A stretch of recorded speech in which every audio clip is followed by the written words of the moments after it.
Okay, सो थलापति विजय की 68th movie the greatest of all time अब आ गई है एंड इस मूवी को लेके थलापति फैंस में एक अलग ही बज है अब पॉजिटिव रिव्यूज के बाद।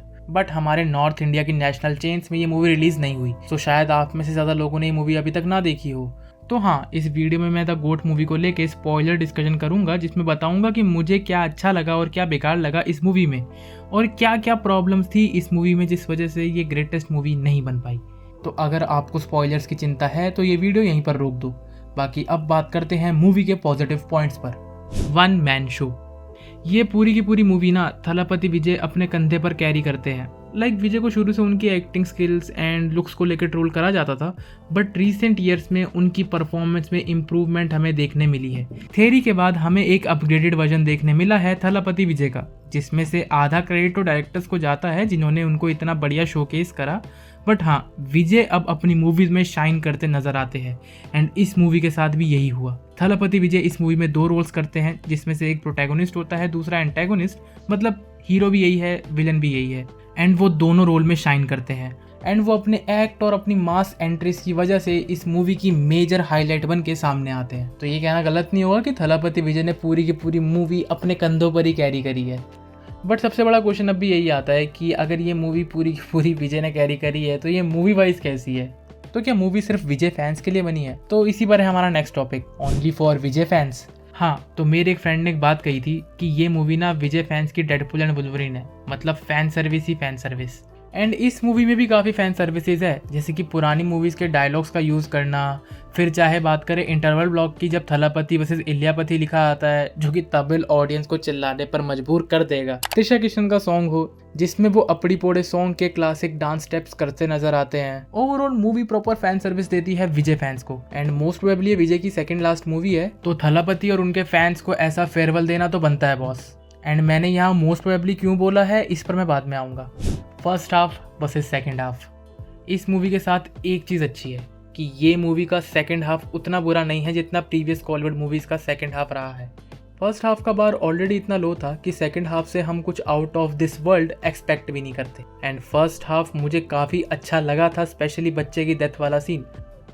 काफ़ी लोग फ्लैशबैक को लंबा बोल रहे हैं, बट मुझे फ्लैशबैक की लेंथ काफ़ी सही लगी, स्पेशली स्क्रीन टाइम के अकॉर्डिंग, क्योंकि वो जो बच्चे की डेथ वाला सीन है ना, वो इसी वजह से इम्पैक्ट क्रिएट करता है क्योंकि हम गांधी के उसके फैमिली के साथ मूवमेंट्स देख पाते हैं। एंड मुझे इस मूवी की बेस्ट चीज़ ये लगी कि जो जेलर मूवी का एक्चुअल ट्विस्ट था फाइनल एक्ट में, वो ट्विस्ट इस मूवी का इंटरवल ब्लॉक था कि गांधी का बेटा जीवन विलन है। ये इन्होंने फाइनल एक्ट में नहीं, इंटरवल ब्लॉक में ही शोकेस कर दिया। ये मुझे अच्छा लगा। एंड हाँ, जेमिनी मैन का रिप ऑफ भी। रेफरेंसेस एंड ईस्टर एग्स, इस मूवी में ना रेफरेंसेस भर भर के हैं। सबसे पहले मूवी की शुरुआत में कैप्टन का सीन आता है, या कुछ हिडन डिटेल्स की बात करें जैसे कि विजय की गाड़ी का नंबर पे CM 2026 लिखा होना। एंड ये तमिलनाडु के CM बनेंगे या नहीं बनेंगे ये तो वक्त ही बताएगा। और चाहे हम बात करें त्रिशा कृष्णन के डांस की, जो कि मेरे लिए पैसा वसूल मूवमेंट था। I should not say it like this, she was hot in the film. But still मेरे लिए मूवी की मेन हाईलाइट रही शिवा कार्तिकेयन का कैमियो। वो सीन काफ़ी आउटस्टैंडिंग है के टाउन फैंस के लिए। एंड बोलते हैं कि इसका ध्यान रखो, मैं एक मेजर टास्क करके आता हूँ। एंड देखा जाए तो ये रेफरेंस मोस्ट प्रोबेबली कॉलीवुड का ही है, क्योंकि रिसेंट ईयर्स में अच्छी मूवीज के साथ स्टारडम में ग्रोथ शिवा कार्तिकेयन की दिख रही है। एंड वो gun most probably Tamil cinema है जिसको थलापति विजय हैंड ओवर कर रहे हैं शिवा कार्तिकेयन को। एंड वो इम्पोर्टेंट टास्क शायद 2026 के इलेक्शंस है। एंड जिस वे में शिवा कार्तिकेयन रिप्लाई देते हैं ना, तो लगता है कि हाँ, वो कोई पोजीशन को मेंटेन रखने वाली बात कर रहे हैं। आई एम श्योर आपके सर के ऊपर से जा रही होंगी ये बातें, तो या तो मैंने मूवीज़ को ज़्यादा ही गौर से देख ली है या फिर मेरा दिमाग फिर गया है। वैसे मैंने एक बार चलते फिरते किसी को कहा था कि थलापति के पॉलिटिक्स में जाने के बाद कोई ना कोई तो आएगा ही उनकी जगह। अब वो प्लेस वो शख्स फुलफिल कर पाएगा या नहीं, ये बात की बात है। एंड विजय की जगह कोई नहीं ले पाएगा, नो डाउट, बट कोई ना कोई तो राइजिंग स्टार आएगा ही। रजनीकांत को कोई फेम में सरपास करेगा ये इम्पॉसिबल लगता था, बट विजय ने अपनी फ़ैन फॉलोइंग बनाई एंड उनकी मूवीज़ एक फेस्टिवल की तरह चलती है तमिलनाडु में। और जब सवाल आता है कि विजय के बाद कौन हो सकता है नेक्स्ट थलापति, तो मेरे माइंड में शिवा कार्तिकेयन का ही नाम आया था। एक तो उनकी रीसेंट मूवीज़ काफ़ी अच्छी है, दूसरा उनका स्टारडम अभी बिल्ड हो रहा है। धनुष एंड STR के स्टारडम की तरह होल्ड पर नहीं है। एंड अभी रिसेंटली हमने देखा कि उनकी मूवीज़ धनुष की मूवीज़ को सरपास कर रही है, जबकि धनुष ने तो शिवा को इंट्रोड्यूस करा था। And last but not the least, उनकी जर्नी से सब रिलेट करते हैं कि कैसे वो एक टीवी होस्ट से एक स्टार बन रहे हैं। तो अगर शिवा कार्तिकेयन की फिल्मोग्राफी अच्छी रही, उन्होंने मास एंड क्लास मूवीज़ करी एंड मॉडर्न ऑडियंस को अट्रैक्ट करा, इनकी फ़ैन फॉलोइंग बहुत इंक्रीज़ होगी। डेफिनेटली उन्हें थलपति तो नहीं कहा जाएगा, उन्हें कोई और नाम दे दिया जाएगा फैंस के द्वारा। बट ये चीज़ मुझे इस सीन में काफ़ी इंप्रेसिव लगी कि विजय भी शिवा को सक्सेसर ही मानते हैं। कोई माने या ना माने, इस सीन का हिडन मीनिंग तो लिगेसी को पास ऑन करना ही था। ये तो थे पॉजिटिव पॉइंट्स, बट अब बात करते हैं इसके नेगेटिव पॉइंट्स पर। Twists, screenplay and VGM. मैंने एक्सपेक्ट करा था कि ये चीज़ें मैं शायद मूवी आने के बाद पॉजिटिव पॉइंट्स में रखूँगा, बट नहीं, मुझे इनको नेगेटिव पॉइंट्स में डालना होगा। लाइक युवान, जो कि इलिया राजा के बेटे हैं, बट हम उनको उनके फादर की वजह से नहीं, उनके काम की वजह से जानते हैं।